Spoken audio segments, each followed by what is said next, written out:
Hello. आज अपन पढ़ेंगे राष्ट्रपति से संबंधित अनुच्छेद। तो क्या है, इधर देखिए। राष्ट्रपति से संबंधित अनुच्छेद। जो राष्ट्रपति से संबंधित अनुच्छेद है वो क्या क्या है। पहला अनुच्छेद है अनुच्छेद 52। राष्ट्रपति से संबंधित जो अनुच्छेद शुरू होते हैं वो अनुच्छेद स्टार्टिंग कहां से होता है, अनुच्छेद 52 से शुरू होता है। अनुच्छेद 52 में क्या दे रखा है कि भारत का एक राष्ट्रपति होगा। भारत में क्या होगा, एक राष्ट्रपति होगा, जो अनुच्छेद 52 में दे रखा है। अनुच्छेद 52 में क्या दे रखा है कि भारत का एक राष्ट्रपति होगा। फिर अनुच्छेद 53 में दे रखा, अनुच्छेद 53 में क्या देखा है, संघ की कार्यपालिका की शक्ति। जो संघ होता है, संघ के कार्यपालिका की शक्ति मतलब भारत के जो कार्यपालिका की शक्ति है वो किसके पास रहेगी, और राष्ट्रपति के पास में रहेगी। वो अनुच्छेद 153 में कहा गया है। अनुच्छेद 53 में कहा गया कि संघ की कार्यपालिका की शक्ति है वो राष्ट्रपति के पास में रहती है। फिर अनुच्छेद 54 में कहा गया है कि राष्ट्रपति का निर्वाचन, तो राष्ट्रपति का निर्वाचन होता है, जो भारत का राष्ट्रपति होता है उसके सभी निर्वाचन होता है वो अनुच्छेद 54 के तहत में किया जाता है। जो भारत के राष्ट्रपति का जो निर्वाचन किया जाता है वो अनुच्छेद 54 के तहत किया जाता है। फिर अनुच्छेद 55 में क्या दे रखा है, अनुच्छेद 55 में दे रखा है कि भारत के निर्वाचन, राष्ट्रपति के निर्वाचन की रीति, जो राष्ट्रपति के निर्वाचन की क्या रीति है वो अनुच्छेद अपने 55 में दे रखा है। अनुच्छेद 55 में राष्ट्रपति के निर्वाचन की रीति। फिर अनुच्छेद 56 में दे रखा है राष्ट्रपति की पदावधि। जो पदावधि है राष्ट्रपति की क्या होनी चाहिए, वो पदावधि अनुच्छेद 56 में दे रखी है। फिर आता है 57 में दे रखी है पुनर्निर्वाचन के लिए पात्रता।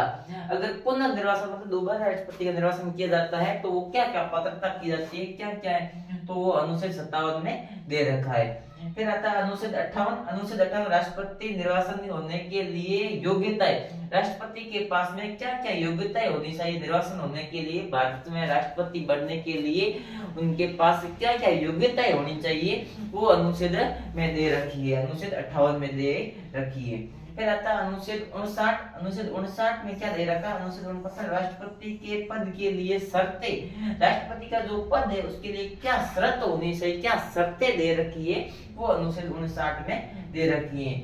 फिर ठीक है। फिर आता है अनुच्छेद 60 में दे रखा है राष्ट्रपति द्वारा शपथ। राष्ट्रपति बनने के बाद में जो शपथ ग्रहण समारोह रखा जाता है वो अनुच्छेद 60 के तहत रखा जाता है। वो अनुच्छेद 60 में दे रखा है कि राष्ट्रपति की शपथ दिलाई जाती है। फिर आता है अनुच्छेद 61, अनुच्छेद राष्ट्रपति पर महाभियोग चलाने की प्रक्रिया। राष्ट्रपति पर जो महाभियोग चलाया जाता है वो प्रक्रिया अनुच्छेद 61 में दे रखी है। जो राष्ट्रपति के ऊपर जो महाभियोग चलाया जाता है वो किसमें, अनुच्छेद 161 में दे रखा है। अनुच्छेद 61 में दे रखा है महाभियोग चलाने की प्रक्रिया को। फिर आता है अनुच्छेद 62 में दे रखा है राष्ट्रपति के पद में रिक्ति को भरने निर्वाचन करने का समय और आकस्मिक रिक्ति को भरने के लिए निर्वाचित व्यक्ति की पदावधि। अगर राष्ट्रपति के पद की रिक्ति को भरने के लिए, जो रिक्ति मतलब राष्ट्रपति का पद खाली रहता है उसको भरने के लिए जो रिक्ति और आकस्मिक मतलब हाथों हाथ राष्ट्रपति के पद के ऊपर उसको नियुक्त करना किसी व्यक्ति को, वो प्रक्रिया है, वो पदावधि है, वो इसमें अनुच्छेद 62 में दे रखी है। बस राष्ट्रपति के पद के लिए जो राष्ट्रपति बनने के लिए अनुच्छेद है वो इतने दे रखे हैं। अनुच्छेद 52 से अनुच्छेद 62 तक दे रखे हैं, 10 अनुच्छेद है। इसमें दे रखा है राष्ट्रपति कैसा होता है भारत का राष्ट्रपति, उसके लिए क्या योग्यता होनी चाहिए, क्या पद की कार्यपालिक शक्ति है, निर्वाचन शक्ति है, निर्वाचन रीति क्या होनी चाहिए, क्या शपथ लेता है, कौन से अनुच्छेद के तहत, क्या उनके पास शर्तें होनी चाहिए, ये सब इन अनुच्छेद में दे रखा है। ठीक है, ओके, फिर मिलते हैं अपन अगली क्लास में।